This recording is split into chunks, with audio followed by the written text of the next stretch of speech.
Hello everyone, welcome to our channel once again.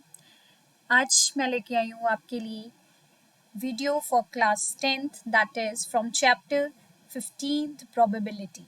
Right, probability बहुत ही important topic है जो आपका आगे की क्लासेस में भी यूज़ होगा, तो इसके बेसिक्स को समझना इज़ मोस्ट इम्पॉर्टेंट थिंग। तो इस वीडियो में मैं पूरे बेसिक कॉन्सेप्ट्स आपको कराऊंगी जो पूरे हमारे चैप्टर में यूज़ होने वाले हैं। So let's start. सबसे पहले प्रोबेबिलिटी है क्या। अब प्रोबेबिलिटी का अगर हम डेली लाइफ में मीनिंग चेक करें तो प्रोबेबिलिटी मतलब क्या चांसेस हैं किसी भी चीज़ के होने के।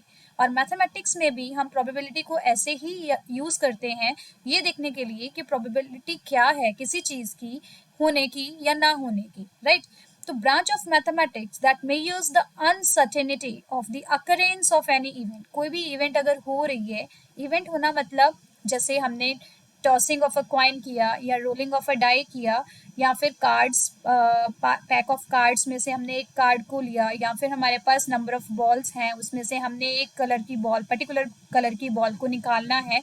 तो ये सब सारी क्या है, इवेंट है। उसमें से किसी भी इवेंट की चांसेस ऑफ अकरेंस को हम बोलते हैं प्रोबेबिलिटी। राइट, कि क्या चांसेस हैं, कितने परसेंट चांस हैं कि वो चीज़ होगी या ना होगी।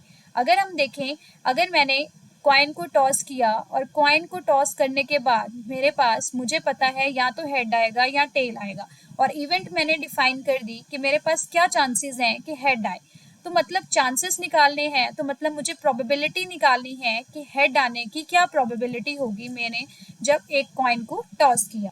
तो इस तरीके से हम प्रोबेबिलिटी को डिफाइन कर सकते हैं। और chance of an event will और will not occur is expressed ranging क्या है, फ्रॉम 0 to 1। और हमेशा हमारी जो प्रोबेबिलिटी है, जो चांस ऑफ अकरेंस है, उसको हम 0 से लेके 1 तक ही डिटरमाइन करते हैं। उसकी जो रेंज है उसको हम 0 और 1 के बीच में ही वो लाई करेगी। फिर आता है कि परसेंटेज की फॉर्म में, जनरली हम परसेंटेज की फॉर्म में चेक कर लेते हैं कि क्या चांसेस हैं अकर होने के। अगर मैं बोलूँ आपके पास, अगर आपने कॉइन को टॉस किया तो हेड आने के क्या चांसेस है, टेल आने के क्या चांसेस है। जब आपको एग्जैक्टली नहीं पता कि कुछ भी हो सकता है, हेड भी आ सकता है टेल भी आ सकता है, तो हम ये बोल सकते हैं कि हेड आने के चांसेस भी आपके 50% है और टेल आने के चांसेस भी 50% है। ये भी आ सकता है, ये भी आ सकता है। तो इस केस में हमने अपने चांस ऑफ अकरेंस को, हमने अपनी प्रोबेबिलिटी को किस चीज़ में मेजर किया, परसेंटेज में। तो प्रोबेबिलिटी को हम परसेंटेज में भी मेजर कर सकते हैं या फिर उसकी वैल्यूज जो है वो 0 से लेके 1 तक आपकी हो सकती हैं। राइट, तो यहाँ पे एक एग्जाम्पल दी गई है। वैसे भी प्रोबेबिलिटी ऑफ कोई भी इवेंट है उसको हम रिप्रेजेंट करते हैं पी ऑफ ई से। पी ऑफ ई मतलब प्रोबेबिलिटी ऑफ एनी इवेंट। अब इवेंट कुछ भी हो सकती है, जैसे मैंने यहाँ पे हेड के लिए आपको पूछा था कि what is the probability of occurrence of a head, तो हेड के लिए हमने उसको पी ऑफ एच लिखा। अगर टेल का होता तो पी ऑफ टी लिखते। राइट, पी ऑफ टी या फिर पी ऑफ टेल लिख देते, कुछ भी आप लिख सकते हो। ठीक है, तो this is a way to represent the probability. उसके बाद आता है एक एग्जाम्पल है कि probability of getting a head when a coin is tossed is 1/2। मैंने यहाँ पे परसेंटेज में हमने पता कर लिया कि हेड आने के भी 50% चांस है, भाई टेल आने के भी 50% चांस है, दोनों के इक्वली चांसेस हैं। हमें नहीं पता क्या है। अगर हम ये इस 50% को नॉर्मल वैल्यू में अगर हमने चेक करना हो तो 50% मतलब हाफ ऑफ चांसेस हैं, ये भी तो बोल सकते हैं half chances. Just a second,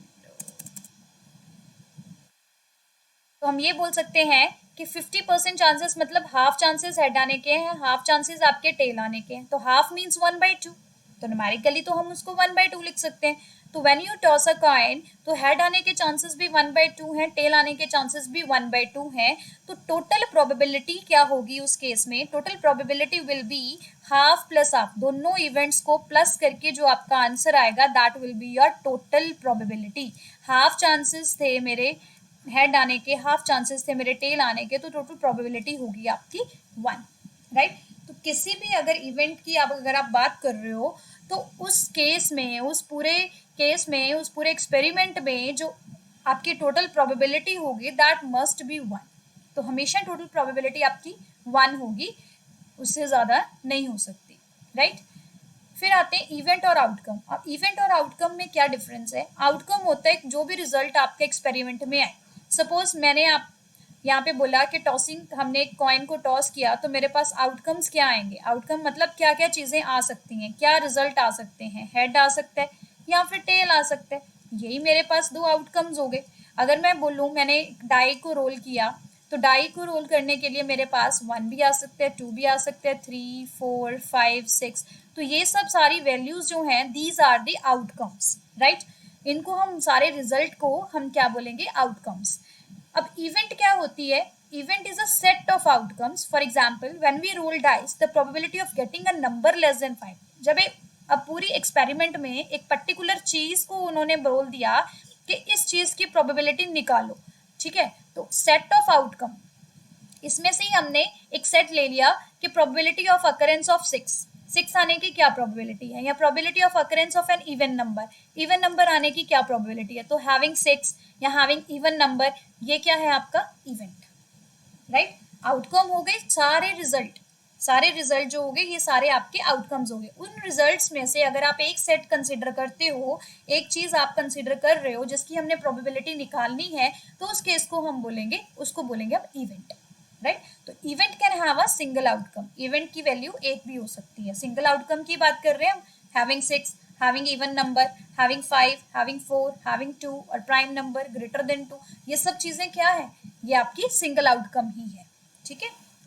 फिर उसके बाद आते हैं आपके पास experimental probability. Experimental probability means जब भी हम एक्सपेरिमेंट करते हैं तो उस केस में आपकी प्रोबेबिलिटी क्या होगी किसी भी चीज की आने की। तो यहाँ पे हमने बात की पी ऑफ ई मतलब number of trials where the event occurred divided by total number of trials.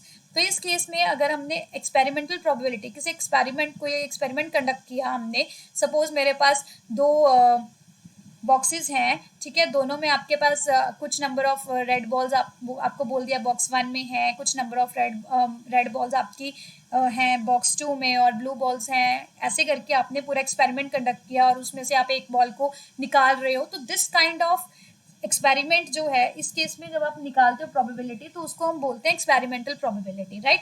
तो उसमें जो फॉर्मूला होगा दैट वुड बी कितने नंबर ऑफ ट्रायल्स आपने किए डिवाइडेड बाय कितने टोटल नंबर ऑफ ट्रायल्स थे, राइट। तो ये आपका फॉर्मूला हो गया एक्सपेरिमेंटल प्रोबेबिलिटी निकालने का। फॉर एग्जाम्पल एक दिन a shopkeeper is able to sell 15 balls out of which 6 are red balls, right. Total 15 balls वो सेल कर रहा है, उसमें से 6 रेड बॉल्स उसने सेल की। Find the probability of selling red balls on the next day of his sales. तो अगले दिन उसने कितनी रेड बॉल सेल करी, उसकी प्रोबेबिलिटी क्या होगी। अब अगर उसने एक दिन में 6 बॉल तो ऑलरेडी सेल कर दी, पीछे 15 में से कितनी बॉल्स आपकी बच गई, या फिर यहाँ पे सिर्फ और सिर्फ हमने ऑन द नेक्स्ट डे, उन्होंने वैसे बोला था in a day shopkeeper is able to sell 15 balls, एक दिन में वो 15, अच्छा ठीक है, एक दिन में वो 15 बॉल्स सेल करता है जिसमें से 6 तो रेड होती हैं, तो हमेशा 6 रेड बॉल्स उसने सेल करनी है। तो रेड बॉल सेल करने की क्या प्रोबेबिलिटी होगी, वो आ गई हमारी कितनी रेड बॉल सेल की डिवाइडेड बाय टोटल कितनी थी 15, इसको किया हमने कट, तो ये आपका आंसर आ गया 2/5। So this is the probability of getting a red ball और selling a red ball, right. तो इस केस में हमारे पास आती है एक्सपेरिमेंटल प्रोबेबिलिटी। थ्योरेटिकल प्रोबेबिलिटी क्या होगी, थ्योरेटिकली हम डिफाइन करते हैं प्रोबेबिलिटी को नंबर ऑफ आउटकम्स और favourable to E divided by number of all possible outcomes, या हम ये बोल सकते हैं कि number of favourable outcomes, favourable मतलब जो उन्होंने पूछा गया है, डिवाइडेड बाय टोटल आउटकम्स कितनी आई, ठीक है जी। जैसे मैंने एक डाइस को रोल किया, तो डाइस को रोल करने पे मेरे पास हर एक प्रोबेबिलिटी ऑफ 1 क्या होगी, 1 आने की प्रोबेबिलिटी क्या होगी, एक बार मेरा 1 आया, टोटल मेरे पास 6 आउटकम्स थे, तो 1/6 प्रोबेबिलिटी होगी 1 आने की। ऐसे ही मैं बोलूँ 2 आने की क्या प्रोबेबिलिटी होगी, एक ही बार 2 आया, ये मैंने लिखा था ना 1 2 3 4 5 6, ये थी आपकी आउटकम्स, ये सारे आउटकम्स थे आपके डाइस रोल करने पे। 1 टाइम अगर आप डाइस को रोल कर रहे हो तो उस केस में 1 की प्रोबेबिलिटी क्या होगी, 1 कितनी बार आया है, एक बार 1 आया है, टोटल कितने आउटकम्स हैं 6 हैं, 6 से डिवाइड कर दिया, number of favourable outcomes divided by total outcomes. ऐसे ही 2 आने की प्रोबेबिलिटी क्या होगी 1/6, सब चीजें एक ही बार आ रही है तो सबकी प्रोबेबिलिटी क्या होगी 1/6 1/6 1/6, राइट। यहाँ पे जो एग्जाम्पल दी गई है उसको भी डिस्कस कर लेते हैं। तो इस केस में we assume the outcomes of the experiment are equally likely, equally likely हम आउटकम्स लेके चलते हैं, ठीक, कि सबके इक्वली चांसेस हैं। तो find the probability of picking up a red ball, red ball की प्रोबेबिलिटी निकालनी है that contain 5 red and 7 blue balls. एक बॉक्स ले लो या एक बास्केट ले लो जिसमें आपके पास 5 रेड हैं और 7 ब्लू हैं, तो टोटल बॉल्स कितनी होगी आपकी 12, टोटल बॉल्स 12 होगी, उसमें से रेड बॉल कितनी है 5। तो रेड निकालने की प्रोबेबिलिटी क्या होगी, number of red balls divided by total balls 5/12। तो this is your answer, right. बहुत ही सिंपल चीज है ये प्रोबेबिलिटी एंड बहुत ही इजी कॉन्सेप्ट है और जिसको हम अपने डेली लाइफ में भी अप्लाई कर सकते हैं। उसके बाद आते हैं हमारे पास सिंपल डेफिनेशंस हैं जो आपके आगे क्वेश्चंस में आपको देखने को मिलेंगी, so it should be clear to you. Elementary event क्या होता है, an event having only one outcome, कोई ऐसी इवेंट जिसमें एक ही आउटकम हो सकती है, एक टाइम पे एक ही आउटकम हो सकती है, उसको हम एलिमेंट्री इवेंट बोलेंगे। फॉर एग्जाम्पल जब मैंने कॉइन को टॉस किया एन नंबर ऑफ टाइम्स अगर मैं टॉस कर रही हूँ, या one trial of this experiment has 2 possible outcomes, या तो हेड आ सकती है या सिर्फ टेल आ सकते हैं, ठीक है, यही चांसेस है, या तो हेड आ सकते हैं या फिर टेल आ सकते हैं, और तो इसके अलावा कोई और चांसेस नहीं है। तो इस केस में ये वाले कौन सी इवेंट होगी, एलिमेंट्री इवेंट, एक टाइम पे एक ही चीज अक्कर हो सकती है, elementary events, right. For an individual toss it has only one outcome, either heads और टेल्स, राइट। तो ये थी elementary event. Sum of probability क्या होगी, मैंने ऊपर ही आपको फर्स्ट जब हमने डेफिनेशन की थी तभी मैंने एक्सप्लेन किया कि सम ऑफ द टोटल प्रोबेबिलिटी क्या होती है आपकी, हमेशा 1। तो सम ऑफ द प्रोबेबिलिटीज क्या होगा, जब भी आप सारे केसेस की प्रोबेबिलिटी निकालने लगोगे सारी एलिमेंट्री इवेंट्स में, जो सम होगी प्रोबेबिलिटीज का दैट मस्ट बी 1, हमेशा वो क्या होगा 1 होगा। सेम एग्जांपल जो हमने ऊपर डिस्कस की। इम्पॉसिबल इवेंट क्या है, अब इम्पॉसिबल मतलब जिसके होने के कोई चांसेस ही नहीं है। हाँ, इम्पॉसिबल चीज तो हम उसी को बोलते हैं ना जो जिसके होने के कोई चांस ही नहीं है। अगर होने का कुछ चांस ही नहीं है तो प्रोबेबिलिटी कुछ क्या होगी उसकी, 0। तो डायरेक्टली ये तो बाय डेफिनेशन बाय मीनिंग ही हम बोल सकते हैं कि no chance of occurrence means impossible event, और जिसकी प्रोबेबिलिटी क्या होगी 0। अब ये कैसे एग्जांपल्स होंगे, अगर उन्होंने बोला डाइस को रोल किया, भाई 7 आने की क्या प्रोबेबिलिटी, हमें तो पता ही है डाइस में 7 तो कहीं होता ही नहीं है, तो 7 तो कभी भी नहीं आएगा आपका, राइट। तो इसकी प्रोबेबिलिटी क्या होगी 0, चाहे आप डाइस को रूम में रख कर करो रोल या फिर आप बाहर रख के रोल करो, डाइस में कभी भी 7 आने की प्रोबेबिलिटी नहीं होगी। तो हमेशा 7 आने की प्रोबेबिलिटी 0 होगी, ये इम्पॉसिबल इवेंट होगी। तो ऐसे केसेस जो चीज बिल्कुल ही पॉसिबल ही नहीं है, हो ही नहीं सकती, चाहे उसको आप कहीं भी कुछ चेक करो तो आंसर आपका हमेशा 0 आएगा। अभी श्योर इवेंट क्या है, जैसे इम्पॉसिबल इवेंट कभी पॉसिबल ही नहीं थी, श्योर इवेंट मतलब पक्का होनी ही होनी है, ठीक है जी। अब वो क्या है, 100% प्रोबेबिलिटी होगी जिस चीज की, 100% बोल रही हूँ, 50% नहीं बोल रही हूँ, मतलब वो चीज पक्का होगी ही होगी। 100% प्रोबेबिलिटी अगर होगी तो उसको हम बोलेंगे sure event. The probability of occurrence of sure event is 1, या 100% मतलब प्रोबेबिलिटी की वैल्यू उसकी क्या होगी, हमेशा 1। एग्जाम्पल क्या है, what is the probability that a number obtained after throwing a dice is less than 7, क्या प्रोबेबिलिटी है कि जब आपने डाइस को रोल किया या डाइस को थ्रो किया, नंबर हमेशा 7 से लेस है, हमेशा ही लेस आना है, कोई ऐसा केस आना ही नहीं कि आपके पास लेस आए ही ना, या ग्रेटर आ जाए या 7 आ जाए, 7 तो आ ही नहीं सकता, लेस देन 7 ही आने हैं आपके सारे केसेस में। तो ये तो 100% प्रोबेबिलिटी होगी ना कि 7 से लेस ही आना है, हमेशा ही जो चीज होने वाली है that is your sure event. तो इस केस में probability of getting a number less then 7 is always 1, क्योंकि 6 के 6 केसेस में ही आपके पास नंबर क्या है, less than 7, so your answer is 1, that is your sure event, right.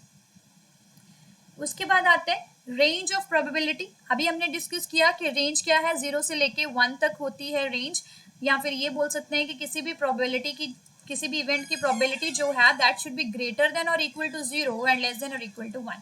0 भी हो सकती है, 1 भी हो सकती है, और इनके बिटवीन भी लाई कर सकती है, right.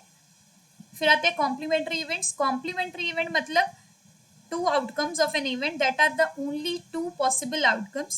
This is like flipping a coin and getting heads or tails.